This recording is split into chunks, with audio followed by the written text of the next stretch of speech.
Your ancestors never stop watching over you, but are you noticing when they're speaking to you? So today we're going to go over the most common and powerful ways your ancestors could give you signs that they're trying to reach out to you or communicate with you, and how you should respond to them.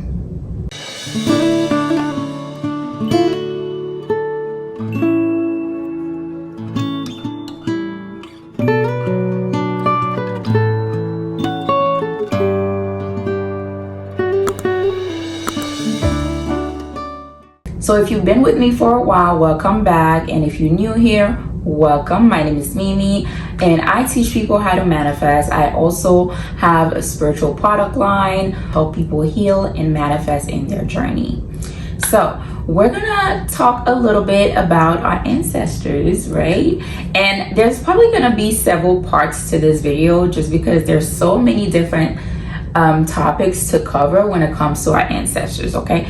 But today we're mainly going to focus on some signs that they are communicating with you. So first we have to understand, why do they even need to communicate with us? Why do they even bother communicating with us? They can try to communicate with you for several reasons, all right? So one of the main reasons they try to communicate is to give us warnings. Another reason is to encourage or to protect you. If you're going through something in life, or if there's dreams that you have that you're unable to materialize, if you built that relationship with them, they will definitely try to encourage you to follow through and pursue those dreams. If you are in danger, they will also try to protect you. And one way to do that is to communicate with you. They can also try to communicate with you to guide you to your destiny. And sometimes they try to communicate with you to ask for something from you, like it could be an offering, or to try to ask you to elevate them if they are still suffering after they've transitioned. All right. So those are the reasons why your ancestors could try to communicate with you. I want you guys to be able to recognize the common signs that they are trying to communicate with you. If you are having repetitive dreams about the same person, the same location, or the same situation, it's often a sign that your ancestor or an ancestor is trying to communicate with you. Another, like, the main way they try to communicate is through dreams, okay? So another way that you can tell if they are trying to communicate with you is if you are receiving advice or messages in your dreams. So you definitely need to be paying attention to your dreams.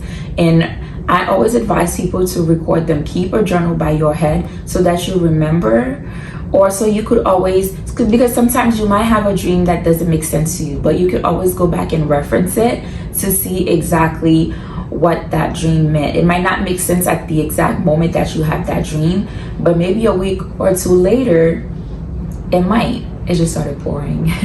If you are waking up between the hours of 2 a.m. to 5 a.m., it is often, those are considered the ancestors' hours. So that's a sign that the ancestors are trying to communicate with you as well. When that happens to me, normally I try to just get a meditative state, or I will wake up and just like sit in front of my ancestral altar and see what messages I'm receiving. Okay, so another way you can tell if your ancestors are trying to communicate with you is when you are in a house or anywhere and you start hearing random noise. Random noise such as like footsteps or knockings or like whispering. Sometimes you might feel like a presence behind you or around you.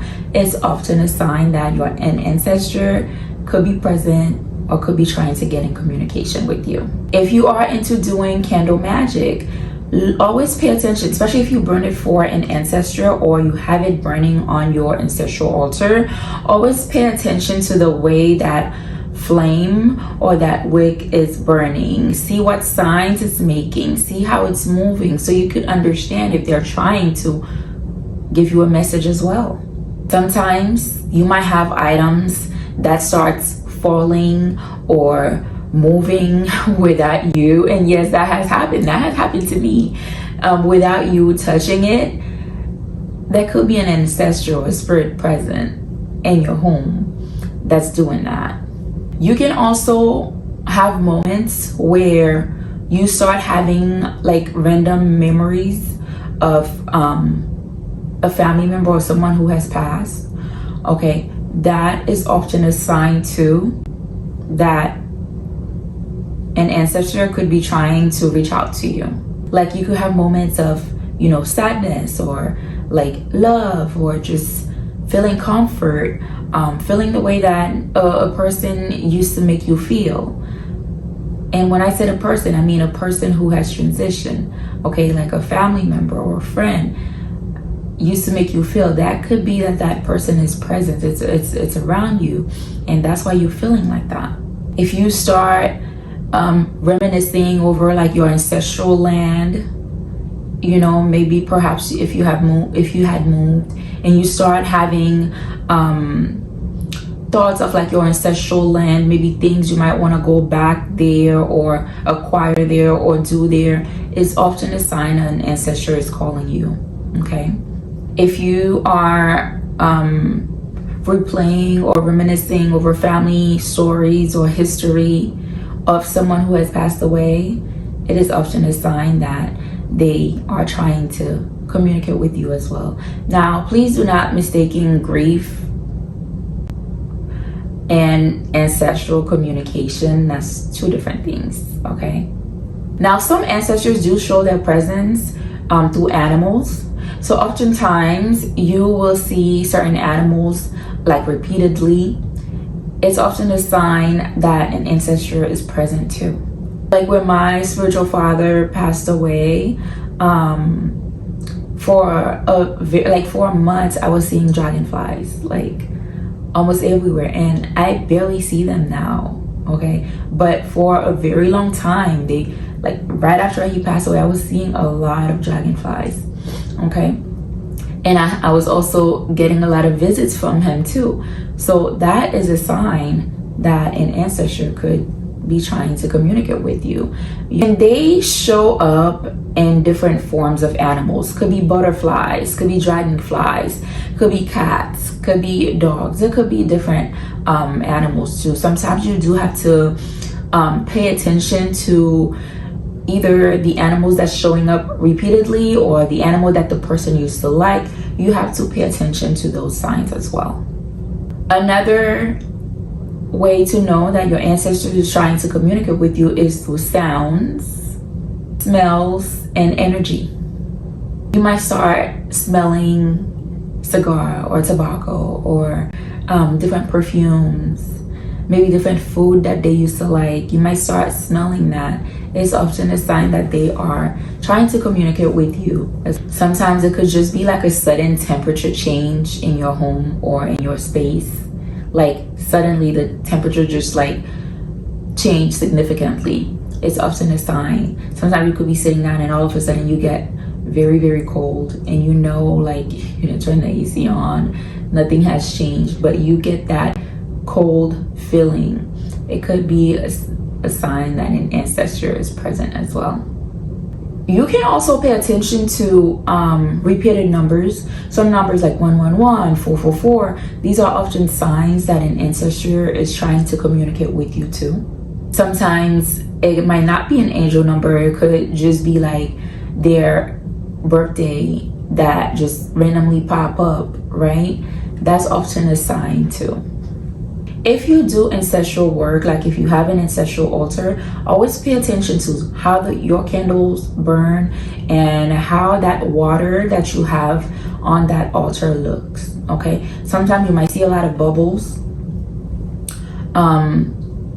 in that glass. It's often a sign of ancestral presence or spirit's presence.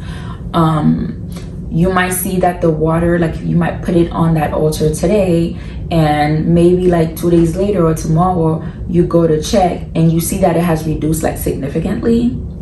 That's often a sign as well. Also pay attention to the energy that you feel when you are sitting in front of that altar. Now the last thing that we're gonna go over is how to actually respond to them when you start getting these signs. So one thing that I like to do whenever I get signs from them is to acknowledge them. Whatever I'm doing at that moment, if I start getting a sign, I like to pause and stop what I'm doing. And I talk to them out loud. I see you. I hear you. Thank you for visiting. I talk to them. So just acknowledge their presence. Sometimes I like to just give them an offering. It could be a glass of water or a candle, something small. Okay, but I like to give them, an offering whenever I get a sign. Another thing that I like to do is to actually journal. Like if I'm getting a sign and it's a message, whatever message that is that I'm getting, I like to journal that so they can see and they can understand that I acknowledge their presence and I'm not just dismissing whatever it is. For example, if I wake up from a dream and I got a sign from that dream from them, I like to wake up and journal whatever that message was so they know I'm not dismissing them. I welcome their visit and I acknowledge and I'm grateful for the message they brought to me. I always tell people it's great to have a relationship with their ancestors, right? So one of the things that I do, I have a routine where I actually sit and I talk to them. I give them light, I give them water, I give them prayers. I talk to them. I give them my time. A lot of people assume that you have to give offerings all the time. The best offering that you can actually give to your ancestor is your time. Show them that you are interested in building that relationship. Show them that you are listening to them. Give them that attention. Okay, so that is how you respond to them when they are giving you signs. If you are getting signs and visits from them and you feel scared, because I do have to let you know, not all signs are good signs. Sometimes it might not be a sign from a spirit. Sometimes it might be a sign from a negative spirit, okay? Sometimes it could be a spirit that is sent after you to disturb your life. So you have to understand and know how to differentiate the two. If you feel scared, it's often not a good sign. But I also want you to understand, fear comes from misunderstanding. So before you even get into ancestral practices, learn about it first. Whatever practice you are a part of, learn about the practice, learn about your ancestors so that you are not afraid to dive deep and connect and build that relationship with them. If you feel afraid, another thing that you can do is say a prayer.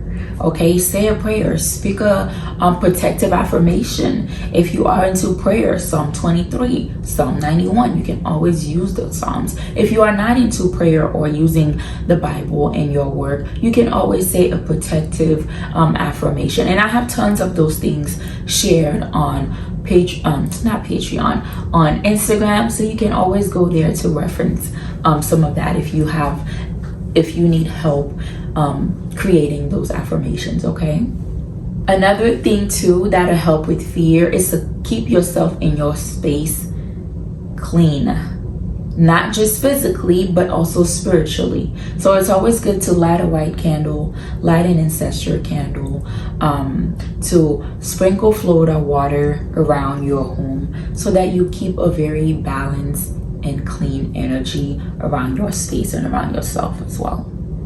It's always a good sign too to always invite your elevated and your benevolent ancestors to come and visit you. Especially if you have not elevated your ancestors, I definitely would suggest when you are calling on them, you call on the elevated and benevolent ancestors, because not all of them were good, you know? These are some signs that your ancestors could be trying to get in communication with you and how you should respond to them. Now, One thing that I would like for you to keep in mind is that your ovary is your first line of defense, but your ancestors are your second line of defense and protection. So definitely do not be afraid to go and build that relationship with them. So you have to learn to pay attention, because whenever they speak, whenever they start giving you signs, it is not to hurt you, it is not to harm you, it is to help you reach your highest potential in life. So know how to recognize the signs, okay? One affirmation you can say when you feel scared or when you do want to invite them into your life is, I am divinely guided, protected, and supported by those who walked before me. Ashe.